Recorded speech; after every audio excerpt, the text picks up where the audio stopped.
And at 9 minutes past the hour of 9 o'clock here on Portugal's Kiss FM, it's time for our crime check, safety check feature with our very own David Thomas, former Assistant Commissioner of Police in Hong Kong and now President of Safe Communities Portugal. And of course, he is an MBE and BEM. Welcome back to the studios of KISS, David. Thank you very much, Owen, and good morning to you and good morning to everyone. Well, I know only too well, having been a sucker and a victim of some email and other types of scams. Come on, David. I know a lot of people, particularly foreigners, us estrangeros, who have been targeted. Well, yes, and there is a large number, there appears to be certainly a large number of scams around, and most of these are what they call phishing attacks. In other words, the criminal is phishing for information to get access to your bank account. That's the bottom line. And to put that in a broader perspective, there's about, they estimate around 3.4 billion of such scams every day that circulate worldwide. 43% coming from Russia and China are the main places. But they can originate from anywhere, of course. And what we're seeing in the last week, for instance, there's been about 7 or 8 of these which have been quite prominent and have really focused. And I'd like to give some examples, perhaps, if I may. Yeah, please. Right. Well, first of all, this was the one in the name of the TSB Bank, asking you to verify your account. You click on a link, and of course, it takes you through to something which appears to be genuine, but it's not, and you end up giving information which will get the criminal your personal data. Then there was one from the ASI, which is the Food and Beverage Police, the business operators, a similar thing. In this case, you had been fined. Click on this, and that can be dealt with. And it's very similar. We've got the National Road Safety Authority, the ANSR, that you've done a road offence, and again, click on a link. Via Verde is another one. And of course, there are rental scams which have surfaced this week as well. So these normally come through email, and it's very easy to spot these, but you have to really, instead of clicking on the link straight away, you really have to step back, take 5 seconds, they call it, and really study what you are receiving before doing anything. Can you not just put your cursor over the sender and it will come up the source of that Yes, email? you can. And this is a very, very good way of checking. Certainly if there are links, you will see the link will be highlighted, of course, as you say. Never click on it, but put that cursor on it without clicking the cursor, and it will show you what the URL is. And it's generally nothing that would appear to be similar to what it would be if it was genuine. The other way, of course, you look very carefully who the sender is. In the one of the TSB, for instance, it had the initials RU at the end of it, which would indicate that it originated in Russia, or certainly has a Russian URL.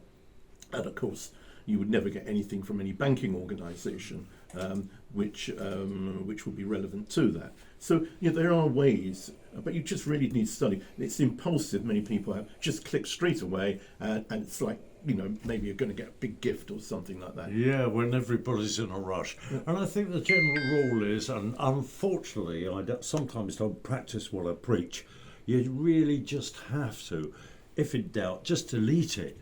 And if it is serious, they'll get back to you. Well, yes, absolutely. Delete and block. That's the way to deal with these. But of course, not all of these are online. And we've had, over the last few months, goodness knows how many people have contacted us, is telephone calls speaking in English, purporting to be from the police, GNR, Europol. You are under investigation. We can deal with this, but you need to take certain action. And sometimes it's clicking on your an extension number on your phone, or giving certain information directly. But these are absolute scams. You're not under investigation. The police are not going to tell you in that way, even if you were. The best way is to simply ignore it straight away. The Public Prosecutor's Office in Portugal alerted everybody to this. In fact, it was August last year. but it's still continuing, and we do get complaints daily on that.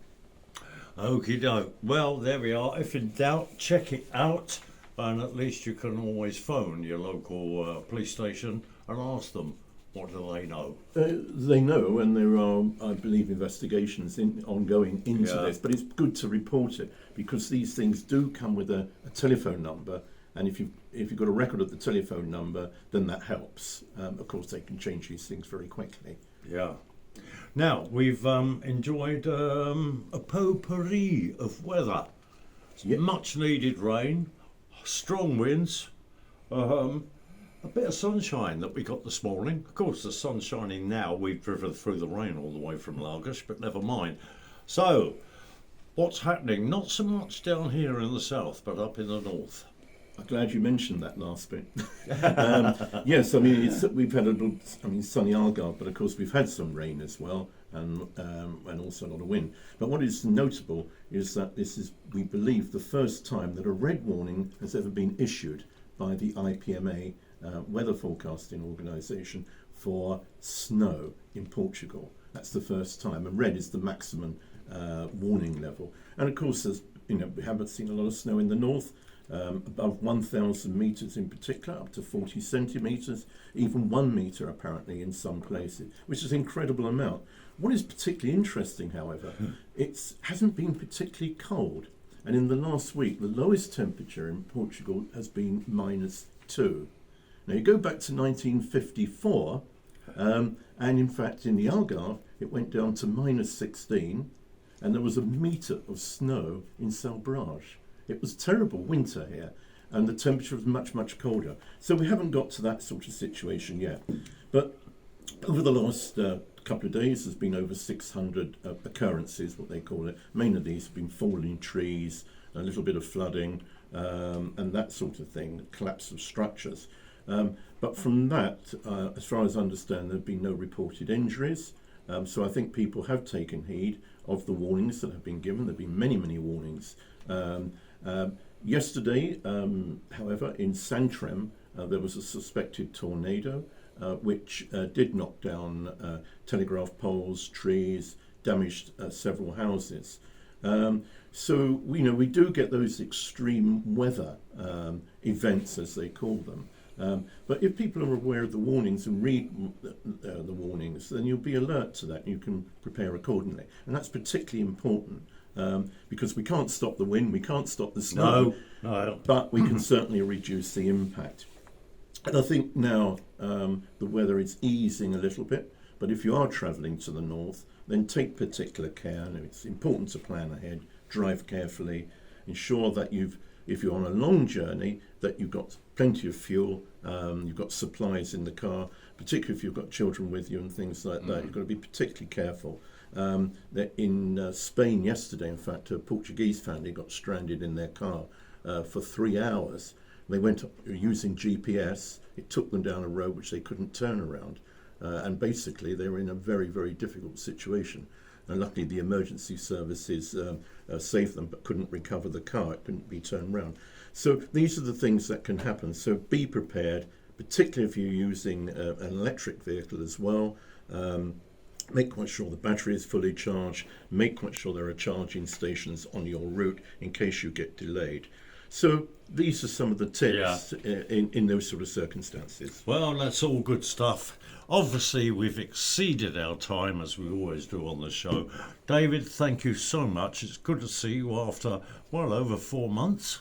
And if anything happens, maybe, although it's St. Paddy's Day next Sunday, and we'll be doing a special, if anything happens, you're very welcome to come in. Thank you, Owen. It's a great pleasure. We're back to the music, and we're starting a bit of a hay theme for as long as I can, because Bruce Chanel was topping the American singles charts on this very day, March the 10th in 1962, with Hey Baby.